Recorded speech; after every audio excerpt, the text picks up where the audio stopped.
ყველა ადამიანს სჭირდება, რომ ვიღაცას უყვარდეს? რეალურად ყველა ადამიანს სჭირდება იყოს სიყვარულის ობიექტი, დაწყებული დაბადებიდან, ხომ? ყველაზე მეტად რაც კი შეიძლება დააკლდეს ბავშვს არის სიყვარული. რეალურად რა ხდება, ხო? შობელს კარგავს ფსიქიკური გაგების, თქვათ, როდესაც სიყვარულს და რომანტიკულ ურთიერთობას ეხება, ხო? ოიდიპოსის გავლის მერე ნევროტული სუბიექტი, როდესაც შობელს როგორც სასიყვარულო ობიექტს დაკარგავს, ის შემდეგ ეძებს სხვაში ამას და ეს არის მუდმივი ძებნა და მუდმივი ძიება ვიყოს ხვის მიერ ნაყვარები, ასე ვთქვათ. ვიყოს ხვისი სურვილის ობიექტი, ხო? ანუ აი ფრანგული სიტყვა არის reconnaissance, რომელიც ნიშნავს აღიარებას. ნესანს არის დაბადება, აღიარებული სხვის მიერ, როგორც სიყვარულის ობიექტი.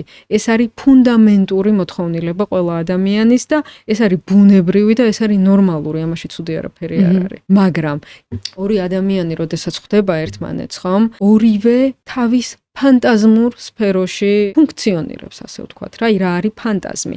ფანტაზმი არის ის არაცნობიერი სცენარი, არაცნობიერი წარმოდგენა, აღქმა, მე საერთოდ როგორი მინდა ვიყო და როგორი იქნება ჩემი პარტნიორი, ხომ? აი ამიტომაც ხდება ხოლმე, აი კარგი მაგალითი არის ის, რომ შემდგომ როცა ვთქვათ რამე მოხდება ისეთი ურთიერთობაში, რაც იქნება რთული და მტკივნეული, არ ვიცნობდი თურმე, როგორ ვერ დავინახე, რომ ესეთი ყოფილა. ხომ, იმიტომ რომ ადამიანი რომ მეორეს შეხვდება, ის შემოახვევს თავის ფანტაზმს, რომ ეს არის ესეთი, როგორიც მე მინდა რომ იყოს. თავის გონებაშივე, ხო? თავის გონებაშივე და ის აცდება რეალობას. და მერე შეიძლება პოსტფაქტუმ აღმოაჩინოს, რომ ეს ადამიანი არ ყოფილა ვაიმე თურმე როგორი იყო, თურმე ისეთი, თურმე ასეთი და აქვს ძალიან დიდი მეტგაცრუებას ადგილი.